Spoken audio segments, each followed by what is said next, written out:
All right, we are live. Hello, everyone. I'm Christine Mansour, and I'm so excited to go on this adventure through Web3 with you.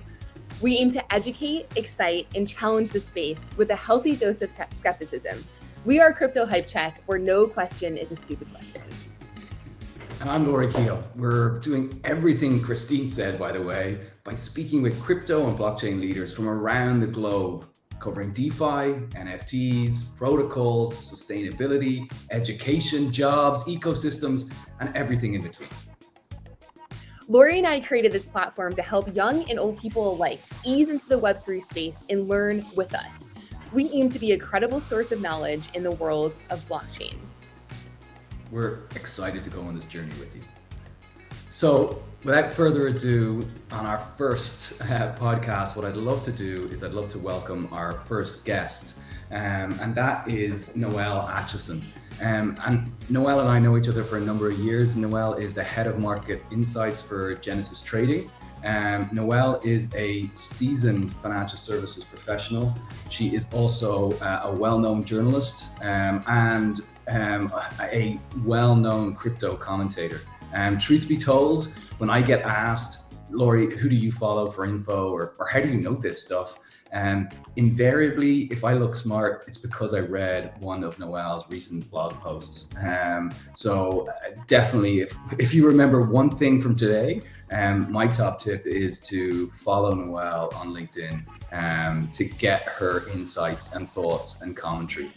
It's pretty unique and it will definitely give you pause for thought. But so first things first, Noelle, you're very welcome. Thank you very much, Laurie, for that wonderful introduction. I absolutely loved it. Appreciate it. And hi, Christine. Very good to be with you today. Hi, Noelle. So excited to have you on our show. And for folks who don't know, Noelle is joining us from the magical city of Madrid in Spain. But jumping straight in, Noelle, what we'd love to do is what we call on the show, and this is going to be a big theme, is definitely the light bulb moment. So can you tell us how and why you got into crypto? Yes, sure, happily. I do have to say, first of all, that everything I say are my opinions, not those of my employers, and nothing I say is investment advice. I'm sure all of your viewers already know that crypto is very risky, but obviously we're in this industry because we believe in its potential. For me, the light bulb moment came actually quite a while ago. I was in finance originally. I left that to run an e-commerce business in Spain.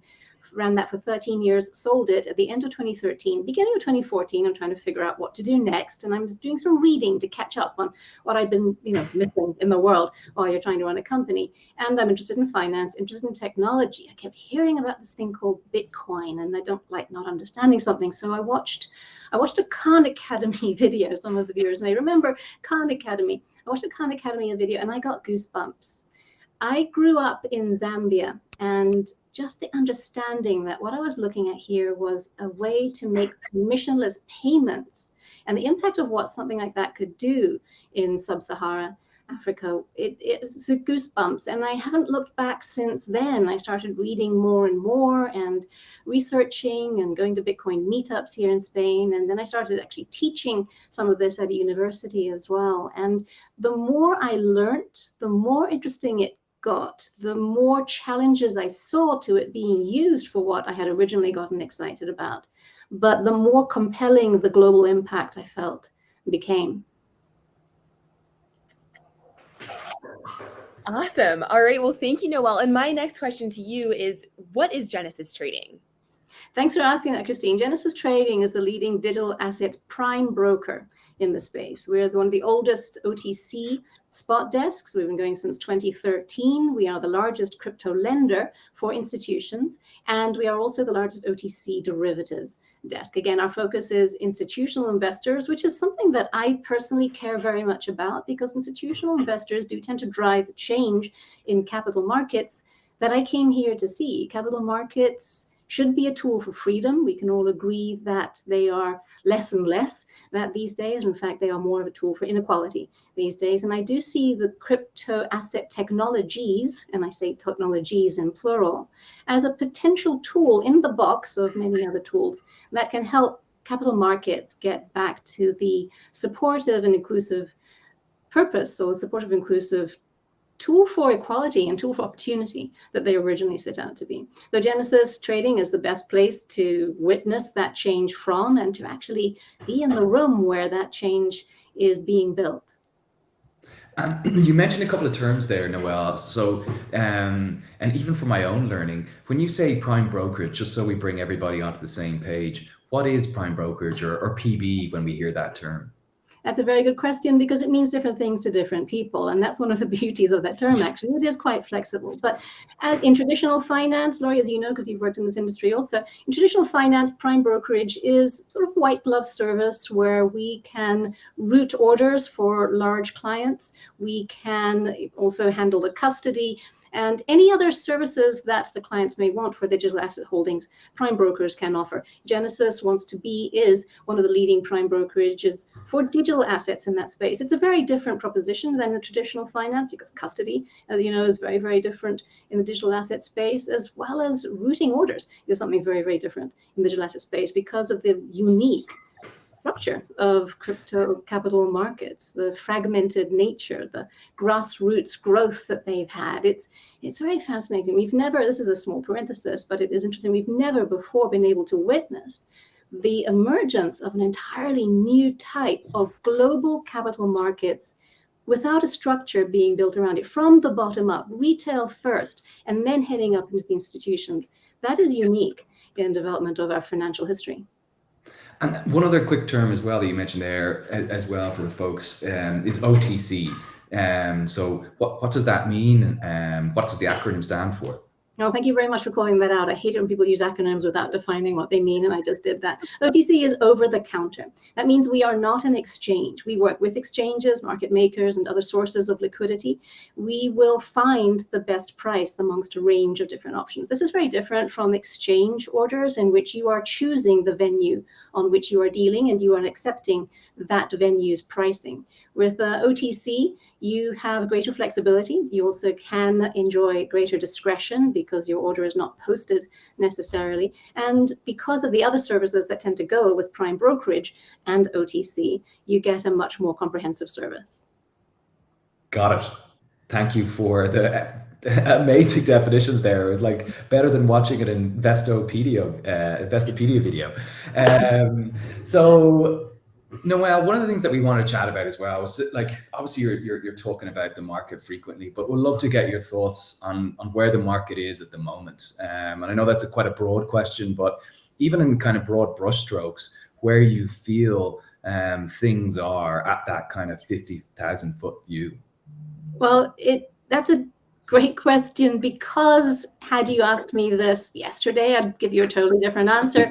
Had you asked me this a week ago, again, totally different answer. That's one of the most fascinating things about covering this space. It changes so fast, but particularly big change just over the past week. Crypto has been quiet over the, I'm going to give you the short-term view first, and then we'll zoom out even more. If you like, crypto has been very quiet for most of the quarter so far. There's been a lot of uncertainty in the markets, to do with the monetary policy and then to do with the war in Europe. Uncertainty is not good, even for the extreme volatility traders. You know that the markets can move in an extreme direction, whichever direction, at a moment's notice. You just don't know which direction. So the safest thing to do, given the heightened volatility in some of these assets, is to wait until you do have a view.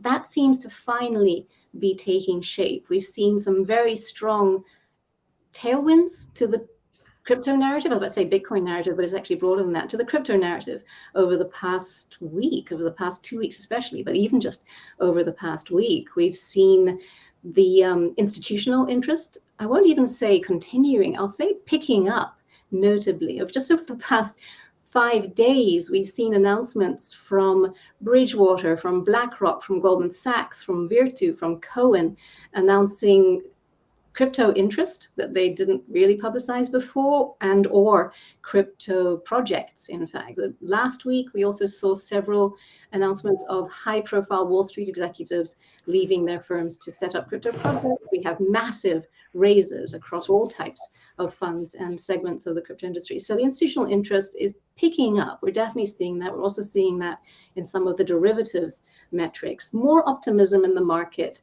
today than we've seen, I think I would say, all quarter. That is definitely a big change. And the Bitcoin prices, just before we got on this call, in fact, the Bitcoin price broke through 45,000, which is a significant level. So different answer today than had you asked me a week ago. Stepping back even further, zooming back even further, an astonishing consolidation of interest on all segments of the investing public, institutional, retail, and everything that fills the spectrum in between. What we are getting now as well, which is a new twist, is greater sovereign interest. We saw this starting last year with the interest from El Salvador, still the outlier. I don't think, my personal opinion, it'll be the outlier for much longer. We've seen significant changes on the geopolitical stage that highlight the potential role of Bitcoin in reserves, for instance, in terms of international payments, echoing what BlackRock CEO Larry Fink said yesterday, as well as Bitcoin's role in just safeguarding wealth, safeguarding savings for people who need to flee. We've seen a lot of that recently. We saw this back in the tragedy of Afghanistan. We're definitely seeing it now in a lot of people fleeing Ukraine with what they can carry. And while gold is the store of value that we are familiar with from centuries ago, it's just basically not that easy to carry, and we are seeing it is not as seizure resistant. So the narratives propelling Bitcoin to broader mindshare, to greater awareness amongst a much wider range of potential market participants, that's the biggest change I've seen over the past 9 months. Super. Awesome. And then Noelle, can you talk about the sort of more direct effects of the Ukraine war on crypto and the whole space? Oh gosh, where to start? And we only have about half an hour, don't we? I could talk all day about this, because this really is the most fascinating time to be covering this market. It's always been the most fascinating industry to be in, definitely. I mean, you know this, and you're sure your viewers are starting to get an inkling about that. But now more than ever, not just because of the potential role of crypto, but also because of the changes that we are seeing in the global financial system. We knew that this was sort of coming at the beginning of the pandemic. There were some pretty major shifts there, as we started to realize that globalization may give us cheaper goods, but it does also weaken our security, and supply chains are something that we really do need to pay more attention to. But we're seeing that even more now with the danger of significant food shortages in Europe and the Middle East. And food shortages are not a very good thing for political stability. We're seeing this in the United States, as shifting relationships between the other superpowers with whom it has a rather tentative relationship up until now. We're seeing this in the shifting status of the petrodollar system. It feels like it's the beginning of a systemic shift. I'm not going to say the beginning of the end, because every end is also a beginning, right? That is corny, but it is true.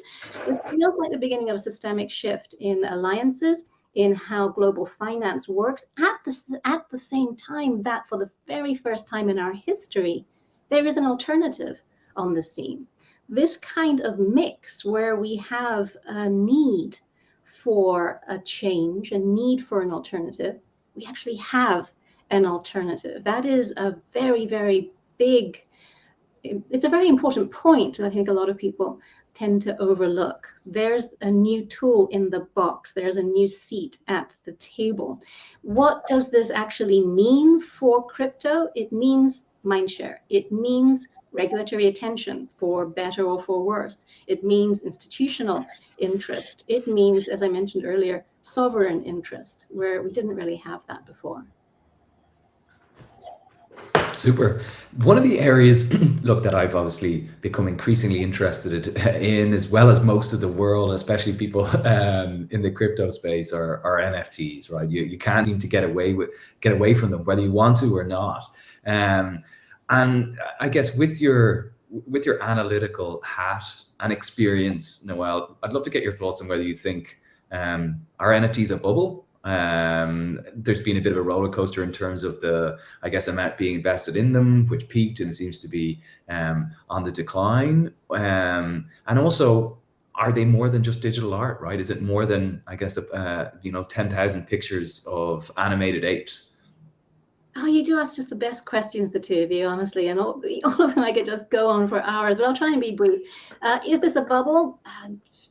Yes, but is that a negative? I don't think so. Let's look back to the ICO bubble of 2017. We can agree that was a bubble, but the ICO bubble of 2017 brought us Cosmos, it brought us Decentraland, it brought us quite a few others whose names are escaping at the moment, but it brought us real value as well. Will NFTs do the same? My opinion, yes, definitely, no doubt about it. And that's the question of what are they? We don't know. And this does speak to our need, which is both instinctive but also regulatory, to fit things into pre-established definitions. The regulatory need to fit them to pre-established definitions is because it just takes a very long time to get new ones going, and we are kind of in a hurry to figure out how these things do these things need certain regulation or not. And even our instinctive, it's hard to imagine an entirely new concept and where it could go. A brief parenthesis there, we as human beings are really bad at figuring out what new technologies are going to be used for. That applies to crypto, it applied to the internet, it applied to the phonograph, it applied to steel back in the day. We are not good at figuring out what new technologies will be used for. The internet was for sharing academic papers, and it sort of went off on its own path. Crypto, Bitcoin emerged as a way to make permissionless payments, and it's gone off on a somewhat different path. And many of the other crypto primitives that we have been looking at collectively here are the same sort of stories. So NFTs fit into that. They started out as art, the crypto punks. We then had the crypto kitties, which were sort of NFTs that could breed. So you've got crypto art that is producing new crypto art through efforts that you are putting into. That's sort of like a security, right? And especially if you then use those in, let's say, a game like with the Axes, that can also bring you a yield. That sounds, I'm not saying I think these are securities. What I'm saying is I think that the definitions that we are currently working with, they don't apply, but they are what we have. I would not want to be a regulator today trying to figure out how to define these things, but it is an important task that they have in front of them. NFTs are one of these technological primitives that we today do not fully understand what they'll be used for. And I personally am really excited about seeing people understand that they don't understand what we mean by art, what we mean by securities, what we mean by gaming, what we mean by money. There are occasions, I have read cases where, in Philippines is a particular kind of case, where you could pay for some goods using SLP tokens from the Axie game, and in some cases, the actual Axie NFTs as well, because with so many people playing the game, there was a demand for that. You could pay your dentist bill, or you could use them in the grocery stores. Does that make them money? Who decides? This is a whole nother fascinating aspect that crypto is unraveling before our eyes. Who decides? We're told the definition of money. There are 3 points. Many of us know them off by heart. Why is that the definition of money? Who says? And as stepping back a bit more, one of the most brilliant things that crypto has given us collectively as a society, starting back in 2008 when the Bitcoin white paper first surfaced, and that is a realization that we don't know as much as we thought we did. I used to work in finance. Laura, you and I talked about this before. I used to work in finance. I thought I understood money. I just knew how to move it around, and I conflated money with numbers. Crypto brings us to face with that question. What is it? And if it isn't money, why not? And that brings us to the what is money anyway, and who gets to decide that? I love that, Noelle. That's amazing. Just questioning everything we've assumed. So, absolutely. Yes. And that gets all philosophical, which, if I can just go off on another brief tangent, is another of the many fascinating aspects of this industry. There is something for everyone here. If you're a finance person, if you're a philosopher, if you're a technologist, if you're an economist, if you're a lawyer, if you're an artist, if you are a teacher, whatever your walk of life, there is something for you in the crypto industry, something that can speak to your circumstances and/or interests. Absolutely. And just the level of humility of people in the space, because we're all learning as we go. It's kind of the Wild West. And so that's what I most appreciate about the space is everyone's very collaborative, everyone's very open and willing to share. any insights they have so we all can progress together. So absolutely. And you know that wonderful saying that I like to live by, which is, if you're the smartest person in the room, you're in the wrong room. yes, You know, in crypto, we're not in the wrong room because there are so many brilliant people in this with us. absolutely.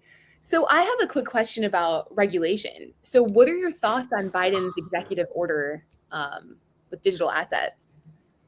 Very encouraging, surprisingly encouraging. I'll be honest with you, I didn't expect much from it. I thought it would just basically be Biden saying to all of the different agencies, come on, guys, get your act together. And we want some kind of coherent policy. Send me your proposals now, because everyone was doing a bit piecemeal and it was not really advancing very much. So I thought it would be that encouraging, especially given the fact that this industry has gone from nothing 13 years ago to an industry that is significant enough to warrant the attention of the highest office in the United States. Well, that was pretty significant. Other than that, I didn't expect much. I was blown away when I read it, blown away by the supportive tone. Obviously, there's a lot of caveats in that, but he implicitly recognized the need for financial reform. That was very encouraging. He actually explicitly even mentioned that the financial services were difficult to access for many, and he implied that many financial services today have an inherent inequality in them. These are all things that obviously speak to me, and one of the reasons capital markets reform. We mentioned this earlier. So I thought that was really quite something. I was very pleasantly surprised as well by the attention given to Bitcoin mining. It was vague, but also balanced in that he asked for a report. He called for a report to investigate how these technologies could impede or enhance efforts to combat climate change at home and abroad. I thought that was very interesting, because up until now, most of the communications from the regulatory organizations has been, it only impedes. Bitcoin is killing the environment. To hear that slight acknowledgement that there might be two sides to that conversation was very encouraging, especially given the news that came out yesterday about Exxon, that has apparently since January been using excess gas to mine Bitcoin in collaboration with Crusoe Energy. That is amazing. That is an example of Bitcoin mining actually helping the environment by helping the energy producers avoid the need to flare excess gas. Flared excess gas contaminates. Instead, you can use that to mine Bitcoin. A win for the energy producers, a win for the Bitcoin miners, and a win for the environment. And that is a very big call to the regulators around the world. No, look, thanks for bringing that up. And that is I think that is a just unbelievable and kind of mind-bending example as to people thinking out of the box as to, right, what can we do with this excess resource, and solving multiple problems at the same time. Yeah, I think an unbelievable example. One of the things that we want to touch on each episode is definitely, I guess, an area where, I guess, what you think is hype in the crypto space, and in another area which you think, you know what, is the real deal, or for something to kind of an area for folks to dig into. I'll go the hype one first. Ooh, which to choose from? There are so many. I guess recent memory, a news item I saw yesterday, which speaks to a narrative that I've been hearing quite a lot about. The turmoil in the world is the perfect opportunity for Bitcoin to become the global reserve currency. It's not ready to be a global reserve currency. I'm not saying it will never be part of the eventual solution, but to say Bitcoin fixes this is naive at best. The news article that I'm thinking of was one where the head of the Duma Committee on Energy, if I'm remembering this correctly, reportedly said that gas buyers could pay in Bitcoin if they wanted to. And everyone's saying, yes, this is Bitcoin's moment. Yeah, gas buyers are not going to be paying in Bitcoin. One, they need a hell of a lot of Bitcoin, and that would distort the market somewhat, which would sort of defeat the purpose of even using Bitcoin in the first place. Two, we know we can't necessarily trust the news that's coming out of Russia. Three, even if the news is correct, there's probably some stuff lost in the translation. And four, even if all of the above is true, I'm sure the accountants of these respective companies would probably have a few objections. Can you imagine these large oil producers trying to figure out how to use a Bitcoin wallet. So that kind of news gets a lot of hype, as in, yes, Bitcoin is going to become the international payments tool of preference. No, it's not, nor should we want it to just yet. And news items like that also do tend to sometimes trigger a bit of backlash on the regulatory front. I don't think there's that much of a risk in this particular case, because I think smart regulators know that that's just really not a practical solution. But because of the narrative about Bitcoin, crypto more broadly being used to evade sanctions, is somewhat sensitive. So that's an example of hype. That also does hide true narrative that we've already spoken about briefly, and that is the global attention being focused on potential of crypto assets as a result of the war. Hype would be the Bitcoin fixes this and the global reserve system and the financial payments. In terms of real opportunity, I'll probably surprise a lot of people that know my views on these things and say what's going on some of the other layer ones and layer zeros as well. Layer zeros are the blockchains that will generate other types of blockchains. And if I sound like I know what I'm talking about, it's only because this is all very, very new to me. I'm not an expert in this by any means, but looking at some of the innovation in financial services and governance that are coming out of some of these new ideas, we know that maybe even if only 5% remain 2-3 years from now, they are going to transform how finance works. We're seeing increased adoption from centralized services of decentralized services. That will probably continue. We're seeing an enthusiasm for financial experimentation with the acknowledgement that maybe it won't work, but the pipes are being tested, which is very encouraging. And we're seeing the time being right for this kind of new idea to come into play. We know that when you find out that the old ideas don't work very well, that is the perfect time to try new ones. And we're seeing all types of financial services, both the new decentralized and the legacy centralized ones, start to understand this. Awesome. Noelle, you're amazing. Thank you so much for all the insights you shared. I could talk to you forever. Well, your questions are so good that, yes, I could happily talk about any one of these all day. I love your questions. You do seem to be taking a practical view as well as the big picture view, which I think is the important one to take. A lot of what I focus on, which is trying to understand the market movements for Genesis clients, is quite short term, because I need to know why AXI has gone up 20% yesterday, and I need to know why the derivative skew is doing what it's doing. And that is interesting, but it's especially interesting and especially important, not just for your viewers and not just for Genesis clients, but for everyone to understand that it's a bumpy road we're on. It's going to be a very bumpy road we're on. Change is always difficult, as it should be. We're not just talking about changing how we consume our news.